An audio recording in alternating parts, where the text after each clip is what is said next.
Hey folks, take a look at this picture, pause if you need to. That's the brief of this one that we're going to be doing. It's the Kawasaki Ninja ZX-10R, and we're not designing a new livery, we're going to put one on the game. So I've started first with a matte black colour scheme. You will see later why it's matte black. In fact, you'll see it later and you'll be like, you clever git, how's he done that? You might even pause and go back to this original picture and see where it shows. But yep, tried something, worked a charm. We'll see you later.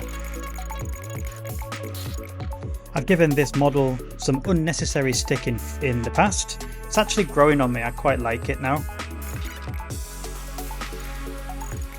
The front of the bike, which has always posed a problem, I've maybe just got used to it, and I've done so many that it doesn't give me the same dread that it once did. But what I'm doing now is just replicating the side of his bike. This is from a gentleman called Ben Krooks, who reached out to me on Instagram and wanted his livery on the game. It is a very common request that I get. If it's not, so the most common request is usually, can you make so-and-so's game, so-and-so's replica. That's the most common request of a new livery that I get. Second to that is actual racers wanting their bikes on the game. And it varies. Honestly, I've had people reach out to me who are kind of club racers who just do it part-time. I've had World Championship riders who've reached out asking for their bikes on the game. So it really does vary. And what's interesting is it always throws up some nice challenges. There's always some interesting replicas and sponsors that I need to make, and some very difficult stickers usually, because there's no cherry picking. If somebody reaches out and wants their bike on the game, yep, you've got to make their stickers to go with it as well. So while I'm doing this model, I spoke to you a while ago about making a BSB championship, for an anniversary championship, which would utilise some of these older models. I've done a bit of research, I've tested the bikes, I ran like a fake championship with a bundle of the bikes that I was going to use. Maybe a problem, maybe not. You can add your thoughts below, but the Yamaha is overpowered. The performance points on the Yamaha that I would have to use for that championship is quite a lot. And it does have a slight edge when I've tested it, no more so than maybe the Ducati or the BMW has an edge when you're racing in the modern bikes. So it might not be a problem, but I don't think the BSB had loads of Yamahas in that year, to be honest. If you're wondering what I'm talking about, I'm just talking about downloadable championships, custom championships that you can pull together with bikes, liveries, helmets, suits and so on, and name the riders, the AI riders, as you want. My idea was to create an anniversary championship going back 10 years to 2015 to recreate that championship to download. And in fairness, Yamaha won that year with Josh Brooks, so it probably would make it more realistic. So I'm going to look into it a little bit more, maybe start pulling together a livery. So for this Kawasaki, I've done it slightly different to usual. I've left the front towards the end and put the side on first. Reason being, the side has the most kind of stickers to put on, yeah, albeit not that many. So I just wanted to know how many layers I had left once I put those on there. There was like a pretty small one, a triangular sticker that you saw towards the bottom. It's a bouncy castle hire company with an actual photograph of a bouncy castle in the middle. So I had to use a ton of gradient stickers to try and make something that looks like a bouncy castle that didn't use anywhere near the layers it would use if I wanted to make it perfect, like if it's a photograph. So turned out all right, looks good on the bike. But I wanted to make sure that was on there. The main logo was on there. And just to know how many layers I have to play with, and yeah, we were okay, it's not too bad. But if you've used this model before and you've made a livery on the front of it, you'll realise that the swooping frame is complex to get around. It can make your stickers sometimes blend or bleed down the side of the bike. You've really got to be using the free camera as best you can.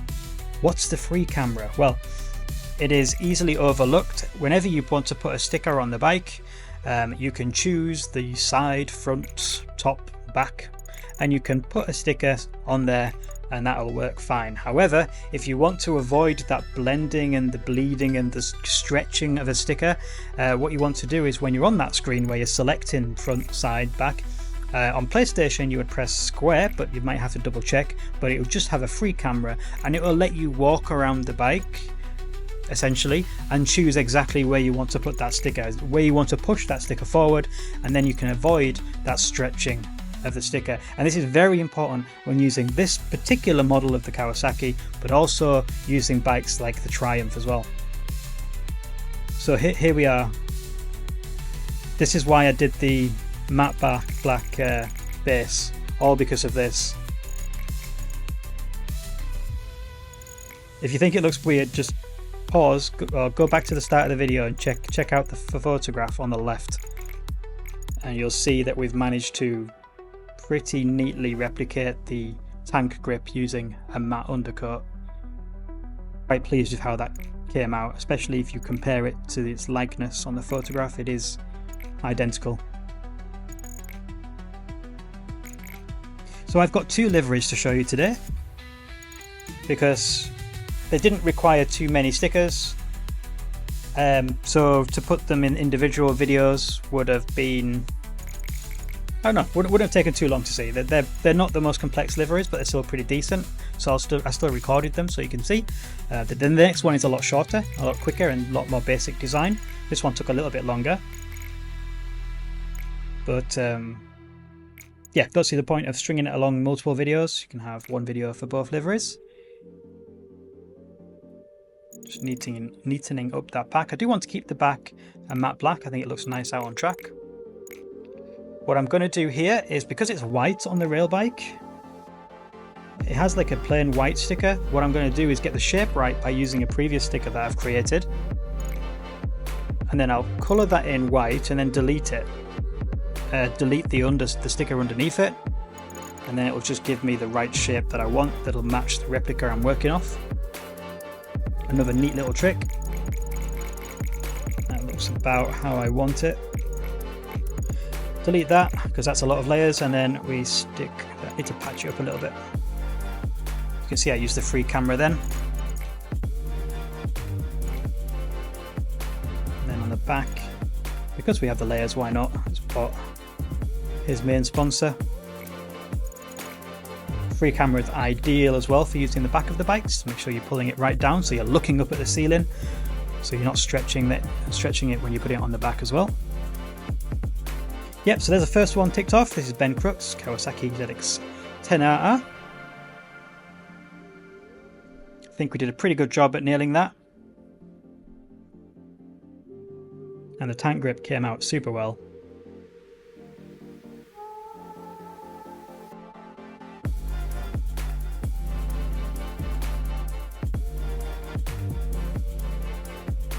Do enjoy doing these kind of club racing bikes. Some people go wild with their designs, some people have nice basic ones, and you'll see that as we get on to the next one.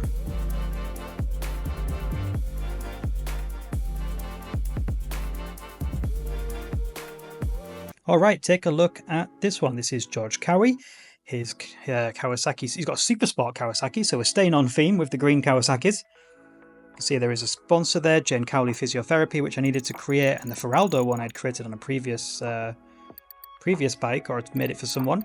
What I'm going to do on this one is try something a little bit different, because I don't think this one's going to test me too much in the technical side of things. So what I want you to see is just what would it look like if I put like a really bright orange satin stripe here. If you look at the original photo, there was a bright orange stripe, and I've been finding ways to try and create a neon shiny stripe that goes down the side of the bike. I've been looking at some replicas that I'm really interested in doing, and I need to find the brightest possible paint type that I can. So using this one as a little bit of a test to see what it looks like when I take it out on track, but we'll see. But minimal detail on this one.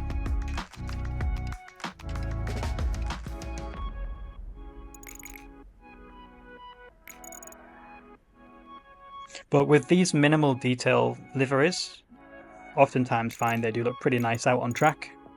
The more detail looks great when you're in the sticker editor, when you're in the the showcase, but you take it on track and some of that detail gets lost.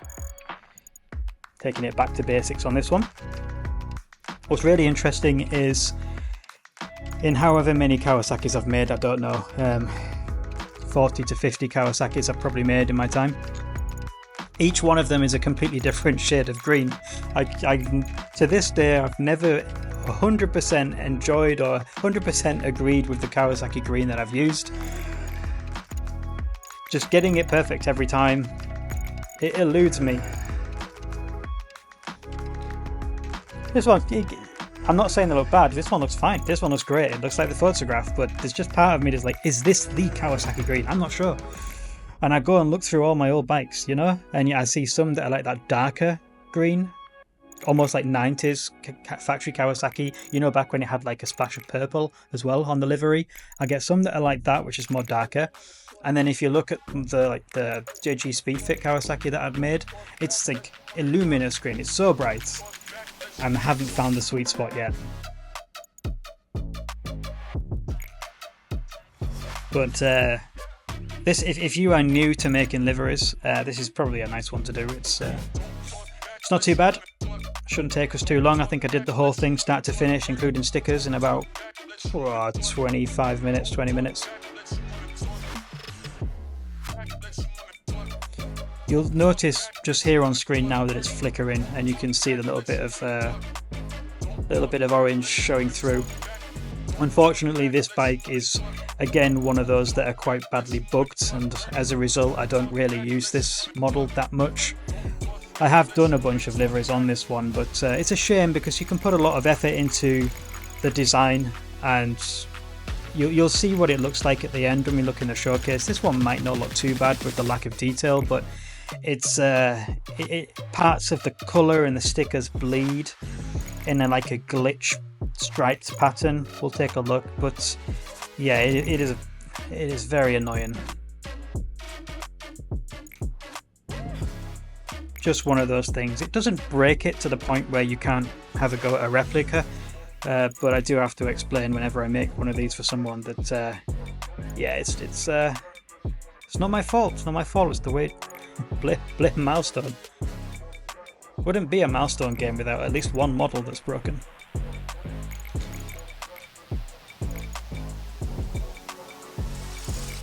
And we are actually almost done. There is a minimal design on this one.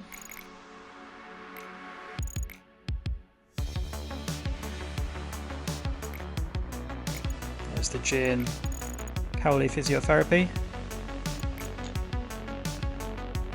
Imagine my glee when I get a request for a bike and it's got 2 stickers. You can request any bike you want. If it only means I need to create 2 stickers, I'm saying yes. Popper number 64, I didn't know what the number 64 looked like, so I made one myself. It looks relatively basic on the original images, so I just kind of went with something that looked as identical as I could get based off the reference photograph. So here we go.